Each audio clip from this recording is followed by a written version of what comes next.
കടക്കൽ കുമിളിൽ കാമുകിയുമായി ചേർന്ന് ഭാര്യയെ കൊലപ്പെടുത്താൻ ശ്രമിച്ച കേസിലെ പ്രതി പിടിയിൽ. ചിതറ ചല്ലിമുക്ക് ഷൈനി ഭവനിൽ ജോഷി എന്നറിയപ്പെടുന്ന സതീഷിനെയാണ് കടക്കൽ പോലീസ് അറസ്റ്റ് ചെയ്തത്.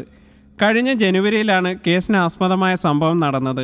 ഭാര്യയായ സായുജയെ രണ്ടാം പ്രതിയായ കാമുകി സുജിത തൻ്റെ വീട്ടിൽ സതീഷ് ഒളിച്ചു താമസിക്കുന്നുണ്ടെന്നും പറഞ്ഞ് വിളിച്ചു വരുത്തുകയും സുജിത വീട്ടിനകത്തേക്ക് സായുജയെ കൂട്ടിക്കൊണ്ടുപോയി സതീഷുമായി ചേർന്ന് നിലത്തിട്ട് ചവിട്ടുകയും കത്തി ഉപയോഗിച്ച് വെട്ടിക്കൊലപ്പെടുത്താൻ ശ്രമിക്കുകയും ചെയ്തു. തുടർന്ന് മെഡിക്കൽ കോളേജിൽ ചികിത്സ തേടിയ ഇവർ കടക്കൽ പോലീസിൽ പരാതി നൽകി. തുടർന്ന് പ്രതികൾ ഒളിവിൽ പോയി. കഴിഞ്ഞ മാർച്ച് 28-ന് രണ്ടാം പ്രതി സുജിത അറസ്റ്റിലായി. റിമാൻഡിലായ ഇവർ ഇപ്പോൾ ജാമ്യത്തിലാണ്.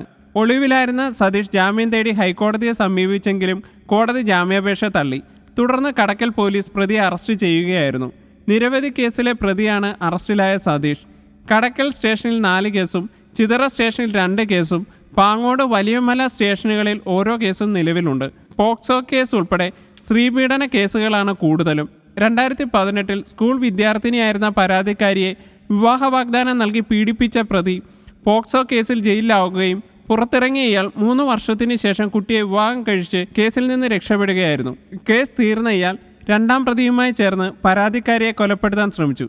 ഈ കേസിലാണ് ഇപ്പോൾ ഇയാൾ അറസ്റ്റിലായത്.